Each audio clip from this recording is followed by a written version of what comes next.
Okay, so we are running the real-time pipeline for object detection. So I think this slide, the lecture 7, will be useful for you maybe because it is dealing with real-time object detection pipeline. Okay. So we have learned about this YOLO pipeline. Okay, one-stage pipeline. And we also learned about the recall and precision, but the original YOLO, their precision was quite high, but because they are estimating less amount of bounding boxes inherently, so they are suffering from low recall. So subsequent YOLO version, they are trying to estimate more bounding boxes, okay?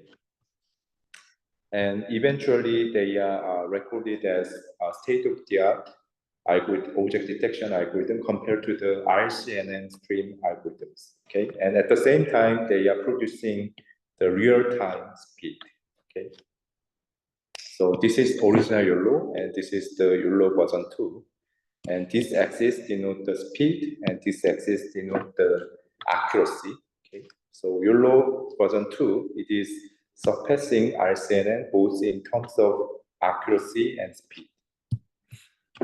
And I also explained the method that is added to the original YOLO to improve its performance, especially these anchor boxes are the schemes for improving the low recall. Okay, so we are on purpose increase the number of bounding boxes during the prediction stage and try to increase the recall. Okay, and also I explained this batch normalization, and it accelerates the training speed. And also previously, the classifiers, the deep learning architecture that is used for classification tasks, they are trained using this amount of this resolutional figure inputs, this resolutional images as input. So in object detection, we normally use bigger sized image inputs, okay, because it contains multiple objects inside.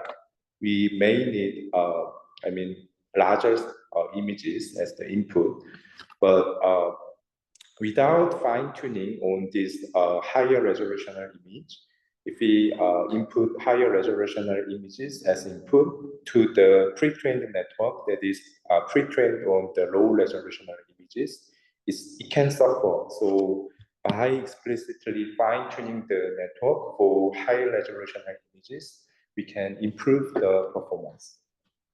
Okay, so, and also instead of the F layers and also the pre layers, the YOLO version 2, they are on purpose involve the convolutional layers. Okay, and by involving the anchor boxes, previous YOLO version 1, they are estimating 98 bounding boxes from one image, but by involving the anchor boxes, they can predict almost 10 times more bounding boxes. Okay? So this is very helpful for increasing the recall. Sometimes this kind of scheme is not helpful for increasing the precision because it is predicting more bounding boxes than before.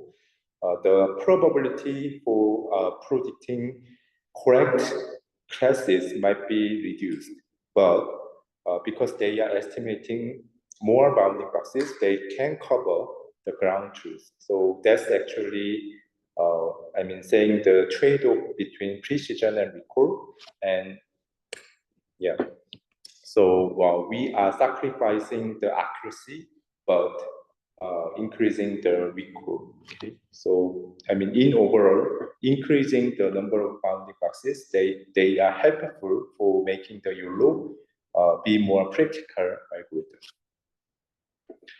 So this is the thing. When involving the anchor boxes, you can see here. You can see the precision, the MAP is related to the precision. So this can be reduced slightly. but this becomes less, but this kind of anchor box scheme is raising the recall from 81% to 88%. So that's why we are using anchor box. I mean, even though it can reduce the overall accuracy. Okay. And here, overall MAPs are reported without the use of anchor boxes, but the authors are saying in the paper that the overall MAP is not changing much, even though we involve the anchor box scheme. Okay, so in the final YOLO version 2, we are using the anchor box scheme. And this kind of dimension prior, we are, when estimating this kind of bounding boxes for each pixels of the picture map, we are using predefined ratio, predefined the bounding boxes, okay, which is hand engineered. Their aspect ratio, the aspect ratios of these bounding boxes and their scales are predefined by humans, but in YOLO version 2, they are trying to make it from the data-driven way. So they cluster the bounding boxes in the training data and use their scale and aspect ratios as the initial value. Okay. So and also they are using the 5 bounding boxes. Okay. So because it can trade off between the speed and also the accuracy. So they are using 5 bounding boxes and using the data-driven scale and aspect ratios. Okay. And also previously in YOLO version 1, they are estimating the low values of the center XY position and also the width and height of the bounding boxes. But instead of that, starting from the dimension priors in YOLO version 2, they are estimating their, this is the predefined width and height of the bounding boxes, but we can adjust their scales only. So instead of estimating the low values for height and width, and also the X and Y values, we somehow estimate their offsets only or their scales only. Okay? That's this kind of location scheme. Okay? And they are saying that using this location prediction, anyways, they can improve the performance. Okay, so combining this dimension prior and location prediction, they can more robustly estimate the bounding box information. And also the original YOLO, they are using this dimension, but in YOLO version 2, I said they are on purpose changing the dimension of the the input dimension, the input image dimension, because normally their encoders are downsampling this original image 32 times, and eventually they will map this to 14 by 14 feature map. And if we change the image dimension to this, then if we downsample it 32 times, we can get 13 by 13 dimensional feature map. And in each feature map, their pixels, from their pixels, we are estimating 5 anchor boxes. Okay, so they are preferring to have the central pixels in the 2D feature maps. Okay, because normally we are focusing the main object, which is centered in the images. So, in the normal case, the important bounding boxes, object bounding boxes, will be estimated from the center position. So, the author of YOLO version 2, they are preferring to have the odd numbered 2D features.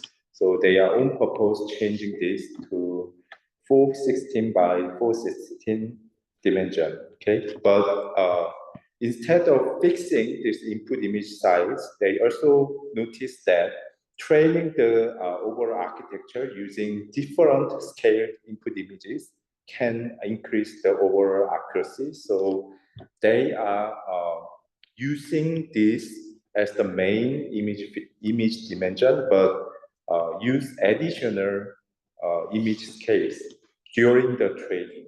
Okay. At the testing, they are using this as the main image resolution, but during the training, they are on purpose change the scales of the image and train the network. And by doing this, they can actually increase the performance.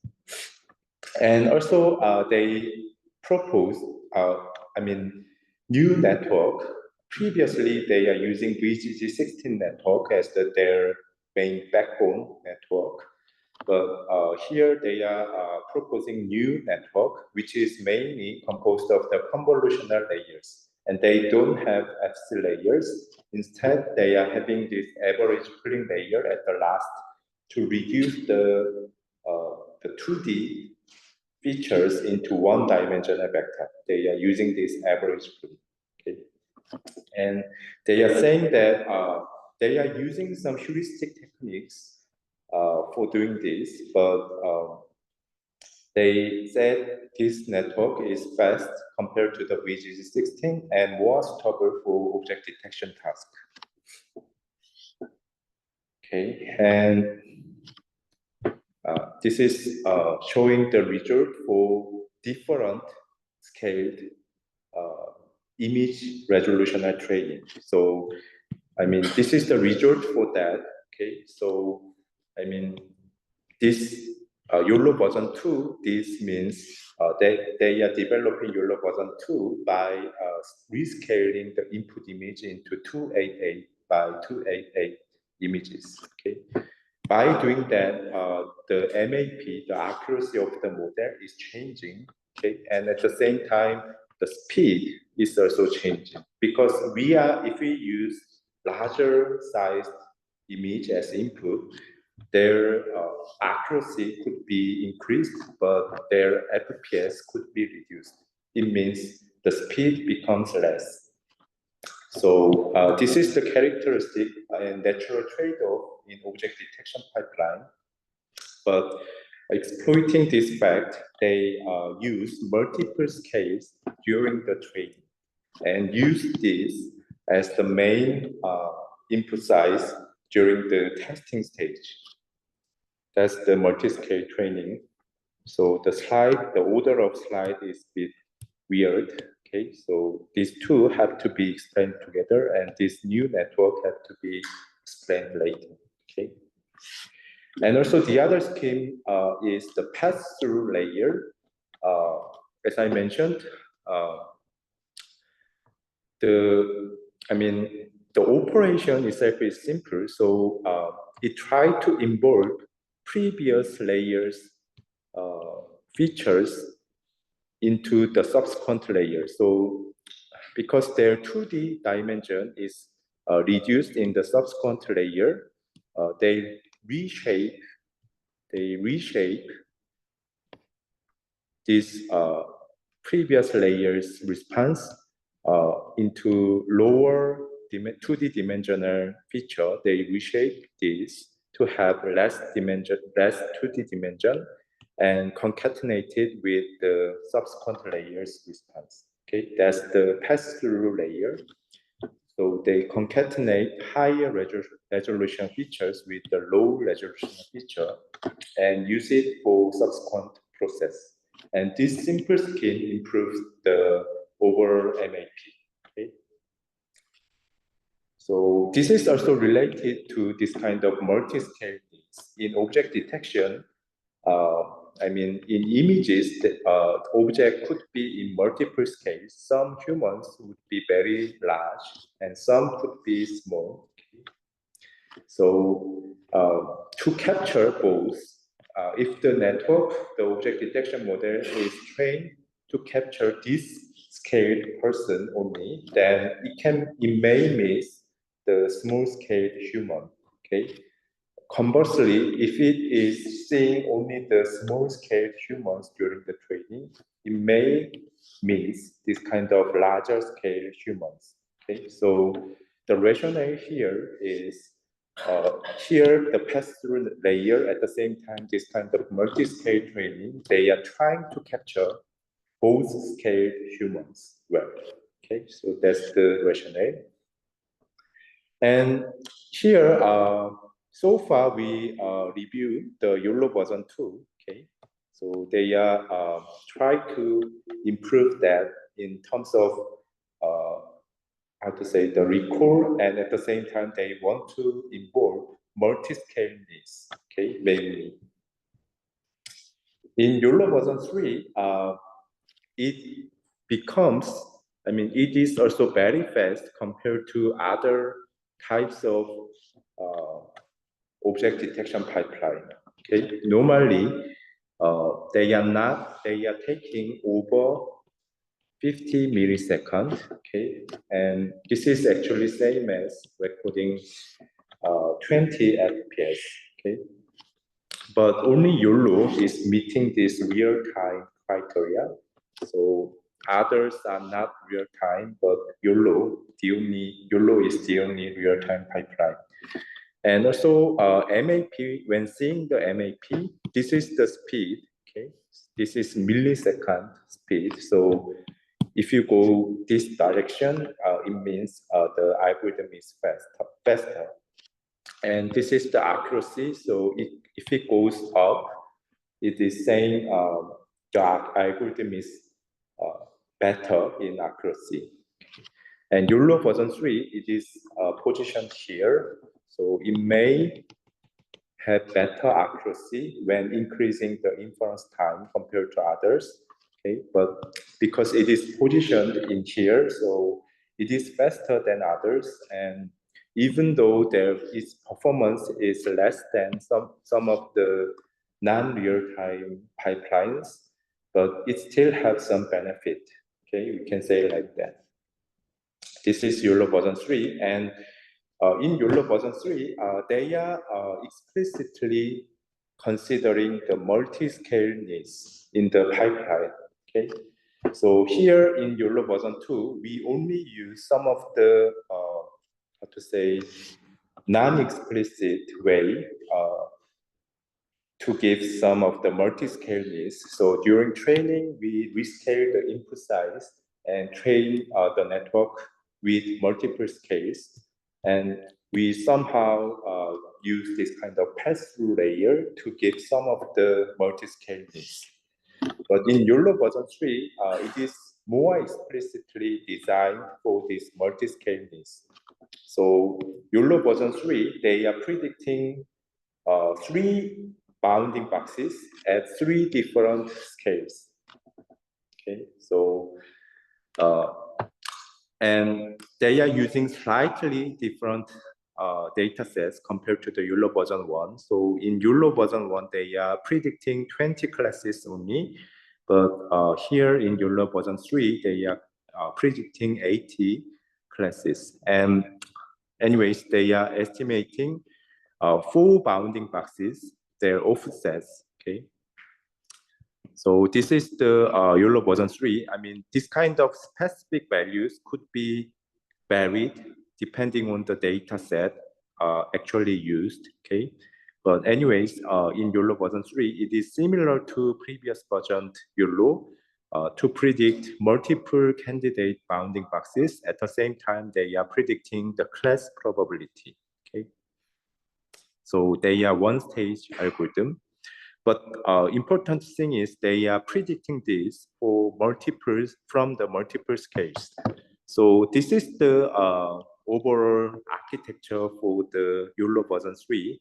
So this is the input image, and they are involving multiple convolutional layers. Okay, but in the middle, they are having this kind of middle branches. Okay, so anyways, they are estimating 3 scaled bounding box and class probability information.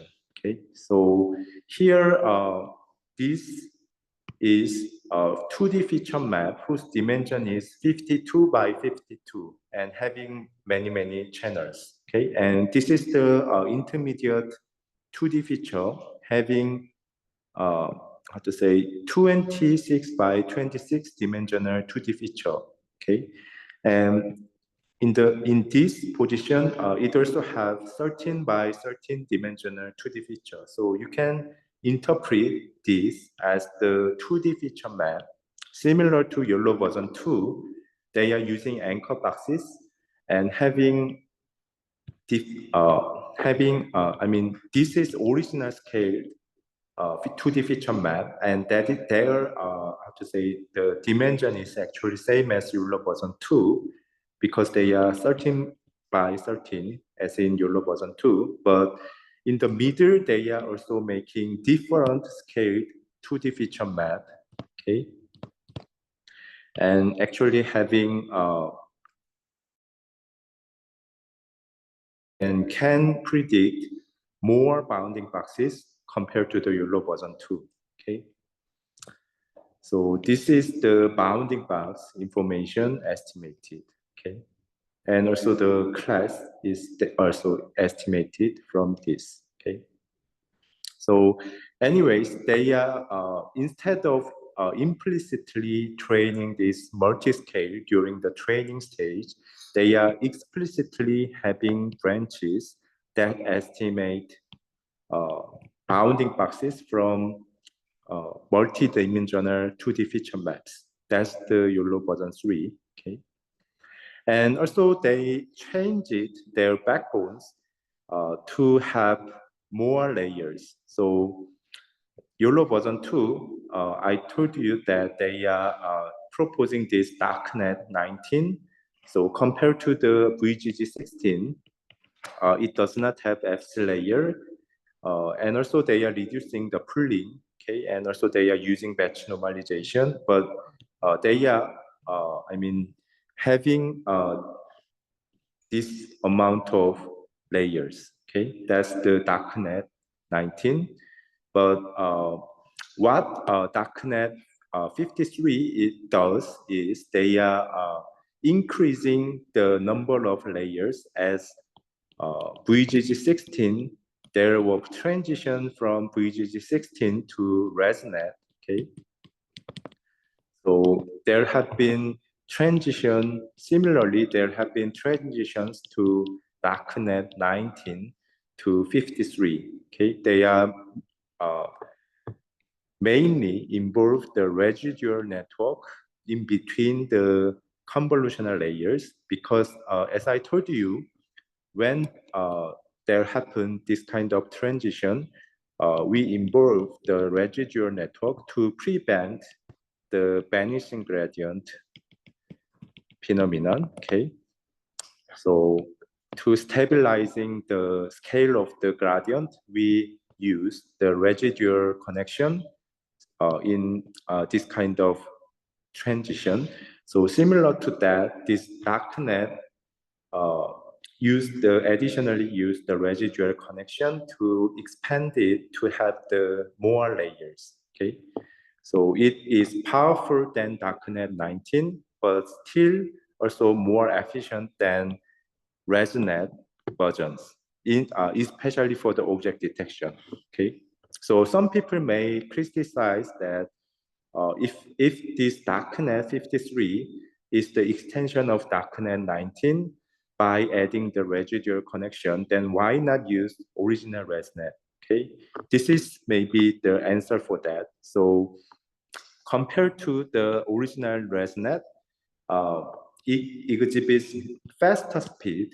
The new version of darknet that uses additional residual connection, they exhibit faster speed. At the same time, they are exhibiting similar performance to, the ResNet architectures. Okay, so because of this, they are, by themselves, extending the darknet 19 towards the darknet 53. Okay, So the main design choices is expanding, using more layers because they are using deep architecture. Normally, deep architectures are getting robust by using more layers. So, but due to the vanishing gradient effect, they are using this residual connection to expand more layers. Okay, that's the idea of darknet. Okay, so this is the main idea for YOLO version 3. Mainly, they are changing their backbones and also explicitly use this multi-scale needs. Okay, they are having three head to estimate different scaled bounding boxes. Okay, and you have to notice that this kind of multi-scale needs, that's an important issue for the object detection task. Okay,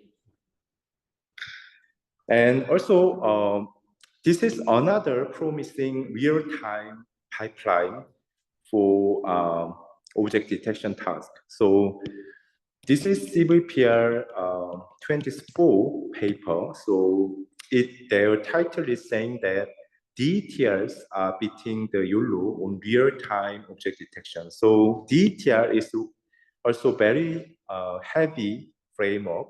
Okay, so normally we think it cannot be similar to their efficiency, cannot be similar to the YOLO.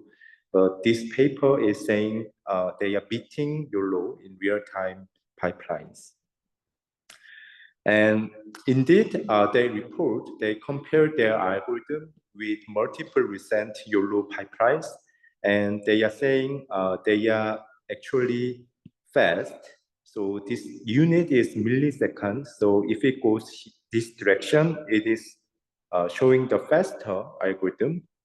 And this y-axis is denoting the accuracy. So if it goes this direction, it is saying the algorithm is more robust. And actually this real-time DTR, they are showing that they could be best in terms of both accuracy and also the speed. Okay, so compared to the recent YOLO version, this RT-DTR, the real-time DTR, is showing better performance.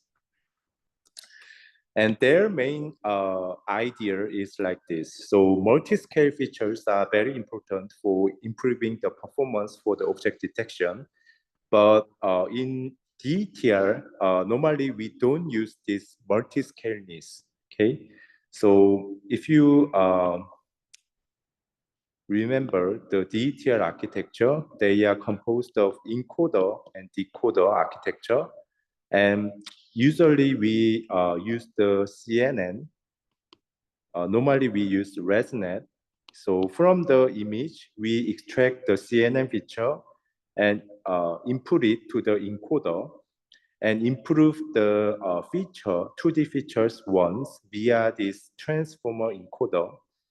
And using object query and combining it to this encoder feature, they are predicting the bounding box and class probability. That's the DTR architecture.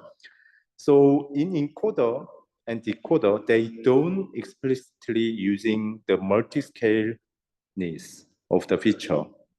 Okay, so RT-DTR, they are trying to improve the performance of the previous DTR by involving this kind of multi-scale needs. Okay, if to exploit this kind of multi-scale needs, we may have to use multiple CNN network.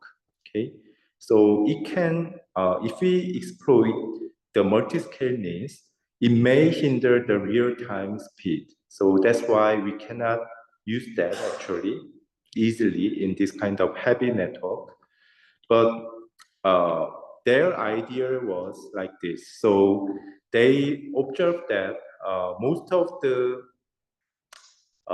floats, which is the time complexity of this DTR architecture, about half of this time complexity is consumed by the encoder side, okay? But they observed that encoder only contribute 11% of the overall accuracy in DTR streamed architecture. So they say they are insisting that they have to reduce the role of the encoder in the overall DTR network. Okay?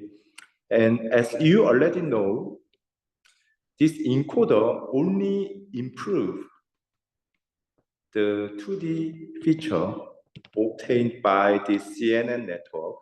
Okay, so most of the important thing is happening in this decoder side. Okay, so this bounding box class is finally estimated by combining the information from query and the feature, 2D feature. Okay, so the role of encoder is not that important. We can use the directly use the CNN feature maybe, okay, but the complexity of this encoder is very high because they are using the self-attention mechanism of the transformer. That's their maybe argument, okay, in the issues of the transformer. Okay, so this DTR, RT-DTR, they try to make the efficient encoder. So instead of the self-attention mechanism, they are trying to say, make this, more efficient encoder. Okay, they are indeed having some attention mechanism inside, but they try to, anyways, reduce the number of attentions. Okay, so this AIFI module, the encoder, they're new in their algorithm. They are having two main modules in encoder. That's AIFI and CCFM. AIFI, they are intra-scale feature interaction module, and CCFM, they are cross-scale feature fusion module. Okay, and AIFI, that is having attention mechanism inside. Okay, so AIFI, that is having attention mechanism. But as you know, the attention mechanism, they are following order n scale time complexity. When n is the number of input, okay, because they are dot producing the input densely, okay, because of that, if there are n inputs, the complexity of the attention mechanism is order n scale, okay. So if we can reduce the number of n, then the overall complexity is also becoming less. That's the core idea for this, okay. So how to say?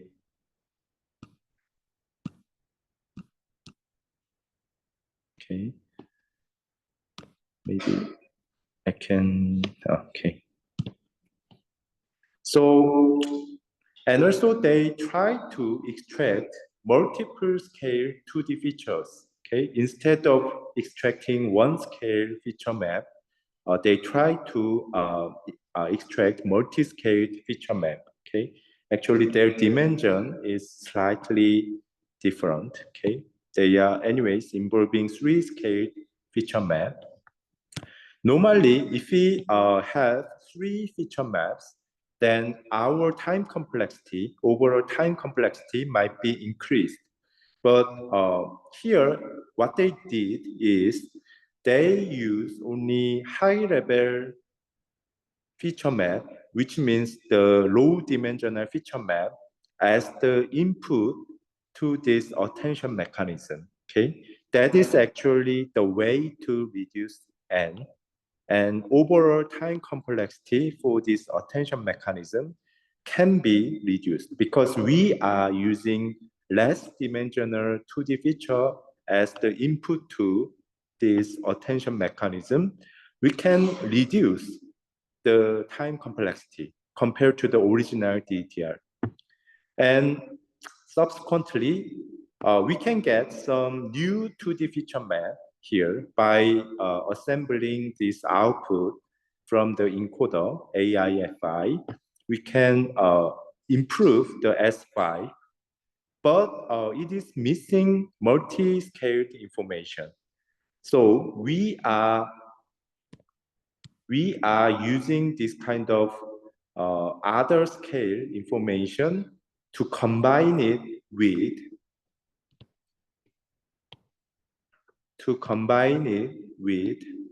this. To combine these resolutional features with this blue multi-scaled information, we use this CCFM network. Okay, so this is input to here. Okay, and they are actually fused somehow together. Okay, so these three network, they are CNN. They are composed of the CNN network. Okay, they are inputting either this 1, 2, 3 scaled feature map. They select 2 of them and estimate enhanced fused feature map. Okay, so that's happened in the CCFM network. So by inputting this, okay, and this, they are estimating new enhanced feature, okay, and inputting this and this, they are estimating enhanced feature, okay, here and here. Anyways, this fusion network, they are inputting 2 signals and estimate enhanced feature map, and here these enhanced features are gathered together and they are concatenated to generate this kind of query input. Okay, so this is the encoder architecture of the RTDTR. Their core algorithm is they are using multi-scaled 2D feature map, but they are using the higher resolution feature for attention mechanism, and other low-dimensional features are combined with this encoder feature, encoder responses with the CNN operations, which might be more efficient than attention mechanism. Okay, this is the encoder. So they are somehow generating efficient encoder. Okay. Sorry. And then they also use this kind of IOU aware query selection, and having the decoder to estimate the probability, class probability, and bounding box information. Okay, so that's another important scheme. The first is making the efficient encoder. They can, secure real-time needs. Okay, from involving this efficient encoder, and also they further increase the accuracy and also the time complexity by involving this IOU aware query selection. So query, this is the input to the decoder. Okay, similar to encoder, when we reduce the n, which is the number of queries, okay, then because decoder is also having attention mechanism, their attention mechanism's time complexity is also following this order n scale. So if it can reduce the number of query, then also it can make the overall decoder faster than before. Okay, so they are somehow having the policy to select queries, okay, during the training stage. Among many queries obtained, they are selecting the best queries, top K queries, okay, that can produce better accuracy. Okay, so by involving this kind of query selection scheme, they can reduce the number of queries required for the decoder, which is input to the decoder actually. And by doing that, they can reduce the time complexity for the decoder as well.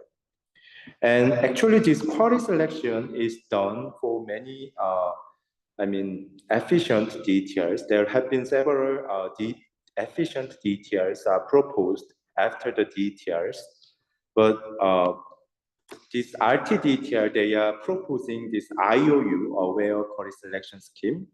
So because we are estimating both the bounding box and their corresponding class probability, so when selecting queries, previous methods are focusing on the classification score, but this RTDTR, they are combining this score with the bounding box score of, which is calculated by the IOU between prediction and ground truth.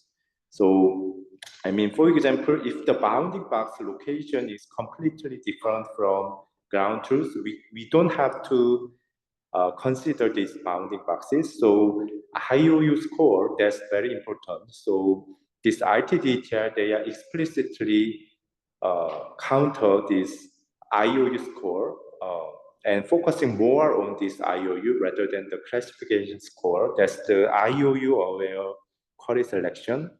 So anyways, this scheme was effective for choosing, better queries.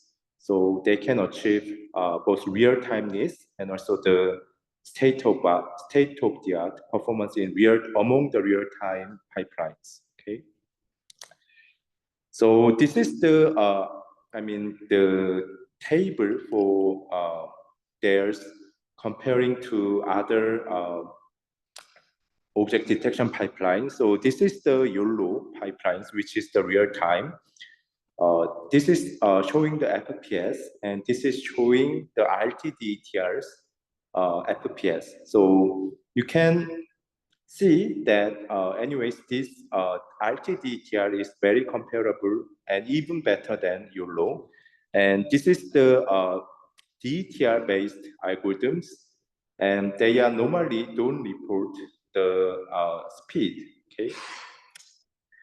But compared to this DTR-based method, in terms of accuracy, it is also better than this kind of slow DTR algorithms. Okay, so and also compared to the YOLO, this DTR is also better in accuracy as well. So maybe this RTDTR is one of the promising algorithm. You can also use this maybe for the final project. Okay.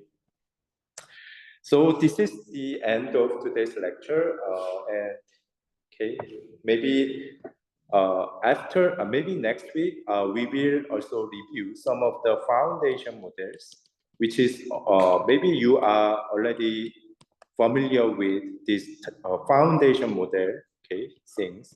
So in computer vision, there are multiple available foundation models. So this could be maybe helpful for your final project as well, maybe for the data labeling, okay.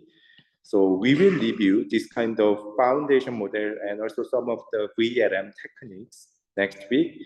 And next week, we will have the midterm presentation.